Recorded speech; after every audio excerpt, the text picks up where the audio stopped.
你家炒的肉丝是不是一上桌就被孩子嫌弃咬不动？你花大价钱买回来的牛柳是不是一进炒锅就开始疯狂出水，最后又干又柴，死死粘在锅底，洗锅时让人崩溃抓狂？千万别再责怪自己买的肉不够好，也别去埋怨家里灶台火力不够猛。今天我直接把高级餐厅后处理最核心的底牌亮出来，不管你买的是十几块一斤的普通猪肉，还是几十块的精选牛肉，甚至是公认最容易发柴的鸡胸肉，只要掌握了大厨们绝对不轻易外传的上浆秘诀，我保证你炒出来的每一片肉都能像豆腐一样软嫩多汁，入口即化，而且绝对不粘锅。刚才一开篇，我就把今天这期最核心的痛点和解决方案全盘托出了。大家好，我是你们的厨房老朋友雨飞。欢迎再次来到我们的频道，烟火朝夕。在中式厨房里，炒肉绝对是出场率最高的家常菜，但它同时也是最考验基本功的一道菜。如果你是第一次来到烟火朝夕，喜欢这种简单直接、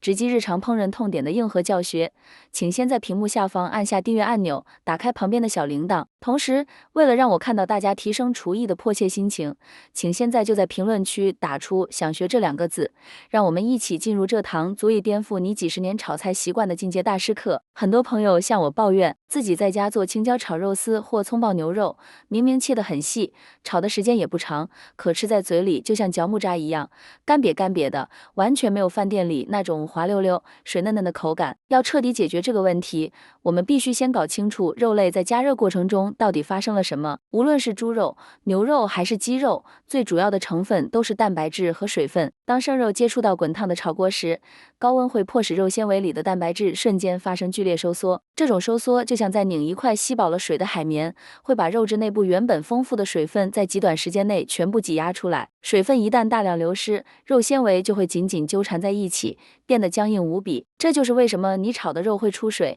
以及出水之后的肉为什么一定会变柴的根本原因。餐厅大厨们能把肉炒得鲜嫩多汁，并不是用了什么神奇添加剂，而是在肉下锅之前做了一整套极其严密、极其科学的防护措施。这套措施在厨师界被统称为上浆。上浆的目的就是给每一根肉丝、每一片肉片穿上一层坚固且富有弹性的隐形防护服，把肉质本身的水分死死锁在内部，不让高温把它们逼出来。在正式开始上浆之前，雨飞必须向大家强调一个经常被忽视的前置步骤，那就是切肉的手法。俗话说得好，横切牛羊，竖切猪鸡，这是无数厨师前辈总结出来的宝贵经验。牛肉和羊肉的肌肉纤维非常粗壮，如果顺着纤维纹理去切，炒出来的肉必然因为纤维太长而嚼不烂。所以切牛羊肉时，刀口必须和肉的纹理呈90度垂直，把纤维彻底切断，吃起来才嫩。而猪肉和鸡肉的纤维相对细软，如果也横着切，在后续上浆和翻炒的过程中，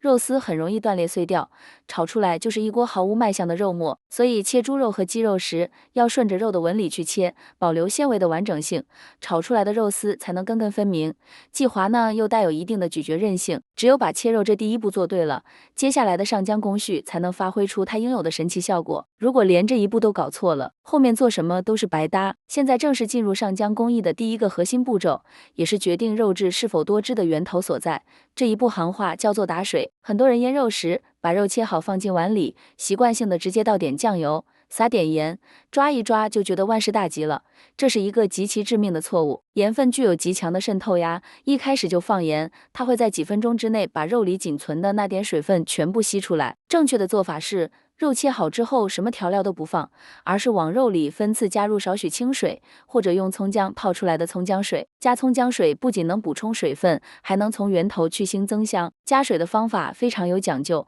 千万不能一次性倒进1大碗，那样肉根本吸收不了。我们要分3次，每次只加1小汤匙的水，然后5指张开，顺着同一个方向不停地抓拌碗里的肉。顺着同一个方向抓拌，是为了破坏肉纤维表面的张力，让水分真正渗透到肉的细胞内部，与蛋白质紧密结合。行内管这个过程叫做让肉吃水。当你看到碗底的水分被肉完全吸干，肉的表面开始泛起水润的光泽，用手摸上去有一种黏糊糊、微微拉丝的胶质感时，这第一步打水就算完美成功了。此时的肉丝就像吸饱了水分的全新海绵，内部蕴含的丰富汁水，就是后续炒出软嫩口感的最强底气。肉吸饱水分之后，才进入第二步，也就是给肉赋予基本底味的调味阶段。由于肉的细胞已经被水分填满，这时候再加调料就不容易让肉脱水了。我们在碗里加入少许食盐定底味，加一点点白胡椒粉去腥并激发肉香，再加一点点生抽提鲜。如果想让炒出来的肉颜色更红润诱人，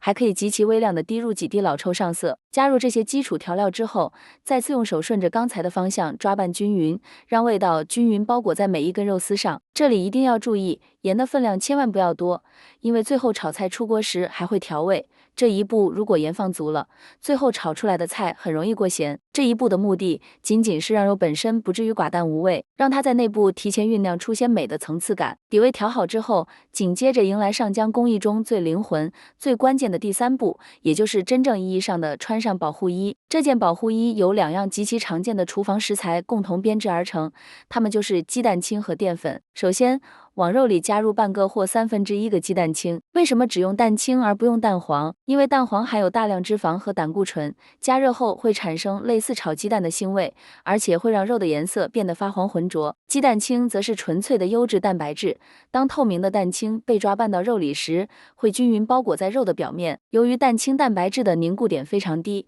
带有蛋清的肉下入热油锅的一瞬间，最外层的蛋清会立刻受热凝固，形成一张紧密无缝的蛋白质网。这张网就像一个坚固的护盾，瞬间把我们辛辛苦苦打进去的水分以及肉本身的鲜味死死封锁在肉的内部。但这还不够，只有蛋清的保护衣还不够坚韧，我们还需要加入1小匙淀粉来加固它。你可以选择玉米淀粉、土豆淀粉或红薯淀粉。淀粉遇到水分和低温时呈粉末状，但一旦遇到高温，就会发生神奇的糊化反应，变得粘稠且富有极强的附着力。当淀粉和蛋清混合在一起，包裹在肉的表面时，糊化后的淀粉会填满蛋清凝固后留下的微小缝隙，两者强强联手，在肉的表面形成一层极其光滑、极其坚韧的保护膜。加入淀粉之后，最后一次用手抓拌，直到感觉肉在手里变得非常滑溜。肉与肉之间因为淀粉的作用产生了恰到好处的粘连感，这层完美的保护衣就算彻底穿好了。看到这里，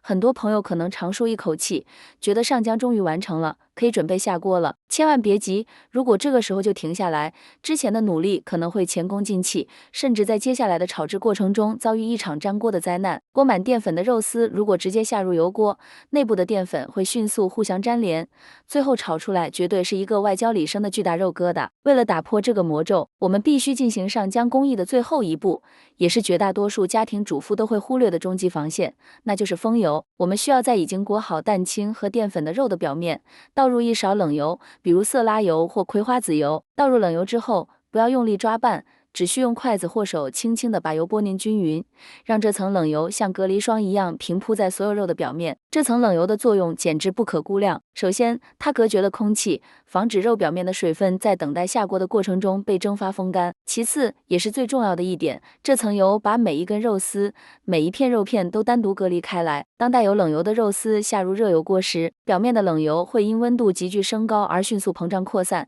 在这股物理推力下，原本粘连在一起的肉丝会被瞬间冲散，乖乖的在锅里根根分明的散开，绝对不会结团，更绝对不会粘在锅底。做完这关键的封油一步，把肉静置腌制大约10分钟，让水分和调料充分融合，我们的上浆工序才算真正大功告成。接下来就是检验真理的时刻了。滑炒这个词本身就带着一种行云流水般的顺畅感，想要达到滑炒的最高境界，我们必须掌握一个所有中餐大厨都烂熟于心的火候法则，那就是热锅冷油。千万不要把锅烧热，倒油进去，然后紧接着就把肉倒进去，那是必定粘锅的。我们首先要把干净的铁锅放在火上干烧，烧到锅的表面微微冒出青烟，这时锅的毛孔已经完全打开，然后倒入1勺底油，端起锅摇晃一下，让热油均匀地润泽锅的内壁，也就是行内说的滑锅。接着把这勺已经变得滚烫的热油倒出去，重新往锅里加入1勺常温冷油。就在加入冷油的这一瞬间，立刻把腌制好的肉丝倒入锅中。这个时候锅体是极度滚烫的，但锅里的油是温凉的。当带有淀粉保护层的肉丝接触到温凉冷油时，不会瞬间焦糊，这就给了蛋清和淀粉一个从容凝固的时间。在这里，宇飞必须向大家发出一个最严厉的警告：肉丝下锅之后，千万不要立刻拿着锅铲疯狂翻炒，这是新手最容易犯的错误。你立刻去翻炒，肉表面的淀粉保护膜还没来得及凝固定型，就会被粗暴的锅铲硬生生刮破。淀粉一旦脱落，肉质内部的水分会瞬间流失，那些脱落的淀粉还会直接粘附在滚烫的锅底，瞬间烧焦。这就是你平时炒肉粘锅糊底的最直接原因。正确的做法是，肉丝倒入热锅冷油之后，强忍住想要翻炒的冲动，让肉丝在锅里安静的平躺3到5秒钟。这短短几秒钟，在烹饪科学里被称为定型期。在这几秒钟里，锅底的温度会迅速传递给冷油，冷油又传递给肉丝表面的蛋清和淀粉。你会看到肉丝边缘原本透明的蛋清液开始迅速变白，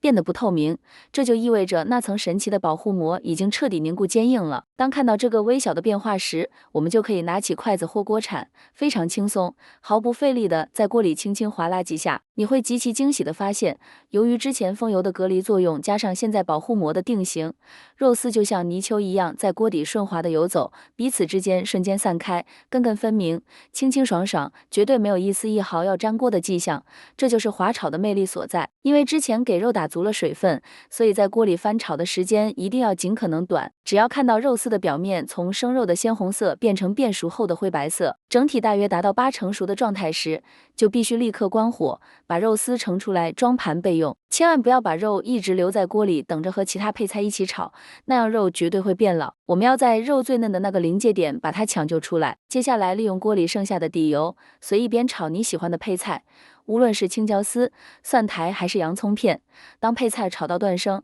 调好整道菜最终的咸淡味道之后，在出锅前的最后10秒钟，把刚才滑熟备用的肉丝重新倒回锅里，让肉丝和配菜快速翻拌均匀，让肉丝表面吸收一下配菜的汤汁香气，然后立刻关火装盘。一道堪称完美的家常小炒就在我们的精心呵护下诞生了。当你把这盘菜端上餐桌，夹起一筷子肉丝放进嘴里的那一刻，你会瞬间明白，前面所有的繁琐步骤都是值得的。肉丝的表面滑溜溜的，就像裹着一层看不见的丝绸，牙齿轻轻一咬，几乎不需要怎么用力，肉丝就在嘴里断开了。伴随着咀嚼，肉质内部被死死锁住的汁水会在口腔里瞬间爆开，鲜美多汁，软嫩无比，完全没有一点干柴塞牙的感觉。无论是配着热气腾腾的大米饭，还是作为下酒小菜，它都能带给你一种属于顶级中餐才有的极致享受。这一口值了，快乐的时光总是过得飞快。今天这堂关于如何在家里零失败，轻松炒出饭店大厨级别软嫩多汁肉丝的进阶课程，宇飞已经掰开揉碎，毫无保留的全部分享给大家了。最后，为了加深记忆，确保大家下次进厨房能够一次成功，我们来认真复盘今天讲到的决定肉质生死的4步核心口诀。第一步，打水吸汁，分次加入葱姜水，顺着同一方向抓拌，让干瘪的肉质像海绵一样吸饱水分，这是多汁的源泉。第二步，底味调和，少量盐和胡椒粉定好底味，让肉在内部提前酝酿出鲜美的层次感。第三步，蛋清淀粉上浆，用鸡蛋清和淀粉混合抓匀，给饱含水分的肉丝穿上一件坚不可摧的隐形保护衣，锁死水分流失的通道。第四步，冷油封顶，用一层冷油覆盖在肉的表面，隔绝空气的同时，确保下锅滑炒时肉丝能够自动散开，彻底告别粘锅结块的烦恼。再加上炒制时必须遵守的热锅、冷油、静置定型这3个火候铁律，只要把这整套流程刻进脑子里，变成你的肌肉记忆，以后无论炒什么肉，哪怕是切得厚厚的肉片，也绝对能做到百战百胜。只要你按照这个方法，在一个不需要赶时间的周末走进厨房，亲自为家人实践一次，当看到孩子们大口大口地吃着你炒的肉丝，连声夸赞太好吃了，太嫩了的时候，你一定会对今天的分享感激不尽，也会为自己亲手创造出的这份美味和喜悦感到无比自豪。如果觉得今天这期干货满满的硬核教学真的让你有种醍醐灌顶、恍然大悟的感觉，确实解答了你几十年来在炒肉这件事上的困惑，解决了一直困扰你的干柴粘锅难题，请在评论区郑重地打出学会了这3个字，给我一个最直接的反馈和鼓励。你们的每一条留言，我都会在工作之余认真去看，这也是支撑着我不断钻研、挖掘更多厨房里不为人知的硬核技巧的最大动力。当然，也别忘了伸出你发财的小手，给这期用心制作的视频点个大大的赞，并把它分享给身边所有喜欢下厨、热爱生活、想要提升家常菜厨艺的亲朋好友们，让大家都能在厨房里游刃有余，彻底告别咬不动的干柴肉。人间烟火气最抚凡人心，每天学点实用小技巧，让我们的餐桌多一份精致与温暖。这里是一直陪伴大家4季3餐的烟火朝夕，我是你们的厨房好帮手老朋友雨飞。我们下一期充满惊喜的烹饪揭秘节目不见不散。